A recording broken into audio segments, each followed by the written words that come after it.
دروازہ کھٹکھٹانا پڑتا ہے.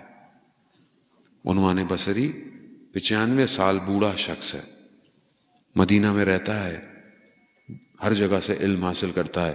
اسے پتہ چلتا ہے کہ یہاں پر رسول کا فرزند ہے، چھٹا امام رسول کا فرزند ہے. تو کہا چلے ان کے پاس بھی جاتا ہوں، علم حاصل کرتا ہوں. آتا ہے امام کی خدمت میں. امام پوچھتے ہیں کیسے آنا ہوا؟ کہا کہ وہ علم حاصل کرنے آیا تھا. امام نے بولا کہ ہمارے پاس وقت نہیں ہے، ہم حکومت کی نظر میں ہیں، اذکار بہت زیادہ ہیں، ذکر ہیں، وقت نہیں ہے. یہ کہہ کے بیچارہ شکستہ دل ہو جاتا ہے، چلا جاتا ہے. امام جانتے ہیں آتش کیسے لگانی ہے. یہ خدا کا شکر کریں عزیزان محترم، روحانیت میں، معنویت میں پہلا دروازہ یقظہ ہے، بیداری. چاہے وہ بیداری دل ٹوٹنے سے ہو، حادثے سے ہو، کچھ کھو جانے سے ہو. یہ جو ایک جھٹکا لگتا ہے زندگی میں، یہ بیدار کرتا ہے. اور یہ کال ہوتی ہے نیچر کی آپ کے لیے کہ خدا آپ کو بلا رہا ہے. لیکن ہم اگنور کر دیتے ہیں. انسان کی زندگی میں حادثے ہوتے ہیں، سب کی زندگیوں میں یہ کھٹکھٹ ہوتی ہے، لیکن ہم لوگ چھوڑ دیتے ہیں. یہ اس کو جب بیداری ہوئی تو اس کا دل ٹوٹا. کہا کہ میں تو بڑی امید سے آیا تھا، لیکن انہوں نے تو مجھے چھوڑ دیا. 1 ہفتے تک گھر سے باہر نہیں نکلا، صرف نماز کے علاوہ. پھر برداشت نہیں کر پایا، رسول کے روزے پہ گیا، 2 رکعت نماز پڑھی اور رسول خدا سے متصل ہوا، توسل کیا، یا رسول اللہ اپنے نواسے کے دل کو میرے لیے نرم کیجیے. توسل کیا. پھر گیا، پہنچا، خادم نے بولا پھر آ گئے. کہا مولا سے. تھوڑی دیر بعد خادم نے کہا آؤ، خدا نے تم پہ کرم کیا ہے. امام نے بلا لیا. کتنی بڑی سعادت ہے. امام نے نام پوچھا، کہا عبداللہ کنیت ہے. امام نے کہا کہ خدا تمہیں اسی پہ قائم رکھے. یعنی کیا؟ یعنی عبد خدا. دل میں کہتا ہے کہ اگر آج مجھے کچھ اور ملے یا نہ ملے، مجھے یہ دعا ہی کافی ہے، میرے لیے دعا ہی کافی ہے. پھر اس نے پوچھا، امام نے پوچھا کیسے آنا ہوا؟ کہا مولا علم حاصل کرنا چاہتا ہوں. امام نے فرماتے ہیں کہ علم حاصل کرنے سے نہیں ملتا، علم نور ہے، خدا جس کے دل پہ چاہتا ہے اتار دیتا ہے. خدا جس کے دل پہ. اب اللہم صلی علی محمد آل محمد. اب دل ایسا ہو، قلب ایسا ہو جس پہ اترے. امام نے بہرحال اس کو بتائیں کہ ایسے اس کی شرائط کیا ہیں. وہ شرائط بندگی کی ہیں کہ انسان اگر بندہ خدا بن جائے تو خدا اسے یہ علم دے دیتا ہے، یہ نور دے دیتا ہے. یہ بڑے بڑے علماء کی ہم زندگیوں کو دیکھتے ہیں جن کے حوادث گزرے، یہ سب اس قلب کی وجہ سے ہیں کہ جس کو انہوں نے تیار کیا تھا.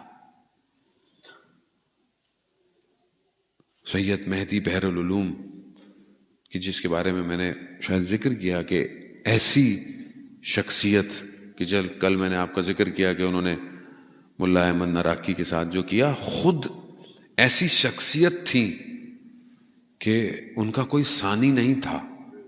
بحر العلوم، بحر کس کو کہتے ہیں؟ اوکیانوس، سمندر نہیں ہے، اوکیانوس یعنی علوم کا اوکیانوس ہے، بحر العلوم ہے.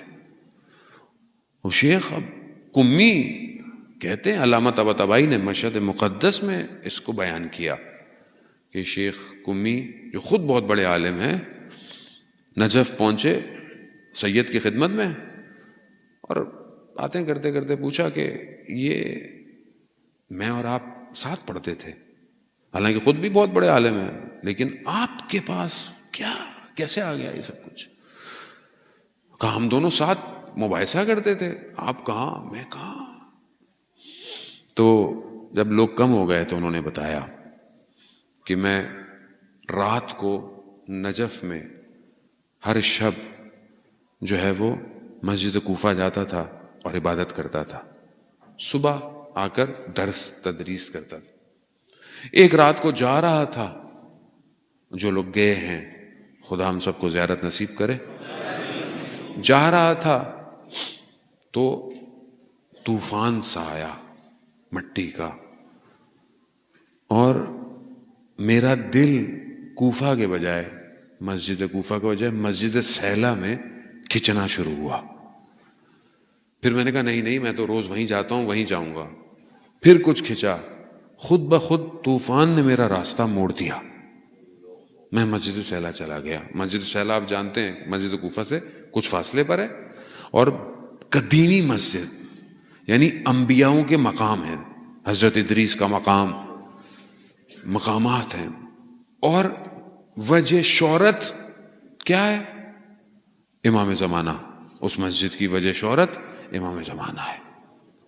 اب جیسے ہی اندر گئے اندھیرا تھا، تو یہ دیکھتے ہیں کہ کوئی مقام امام زمانہ پہ بیٹھا ہوا کوئی دعا پڑھ رہا ہے، اور کہا اتنی دل نشین آواز میں نے کبھی زندگی میں سنی نہیں تھی۔ جیسے ہی میں کھڑا ہوا، رات کا بھی ہے، خوف بھی ہے، تو مجھے آواز آئی، مہدی ہمارے قریب آؤ۔ مہدی، سید مہدی بہرالعلوم نام تھا۔ یہ تھوڑے سے قریب آئے، گھبرائے، پھر آواز آئی قریب آؤ، کہہ رہا میں اور قریب گیا مگر گھبراہٹ تھی۔ پھر آواز آئی کہ ہمارے قریب آؤ، میں پھر تھوڑا سا رک گیا۔ پھر آواز آئی، مہدی ادب کا تقاضا یہ ہے جب بلایا جائے تو قریب آ جاتے ہیں۔ کہتے ہیں امام کھڑے ہوئے اور امام نے اپنے سینے سے میرا سینہ لگایا۔ کیا خوش قسمت انسان ہے۔ کہا یہ جو علم ہے یہ اس سینے سے منتقل ہوا ہے، لیکن اتنا ظرف تھا، اتنے اندر عبودیت اور بندگی تھی کہ امام کے سینے سے لگے۔ ورنہ بعض علماء کہتے ہیں کہ ہم نے امام کو دیکھا، امام تک پہنچے، کہا کہ مولا قریب مت آئیے گا۔ کہا کیوں؟ کہا ظرفیت نہیں ہے اس نور کو تحمل کرنے کی۔ میں آپ کہاں ہیں؟ ہم کہاں کھڑے ہوئے؟ ہم کس قابل ہیں کہ ہم امام کو دیکھیں یا امام ہمارے قریب آئیں؟ تصور کریں۔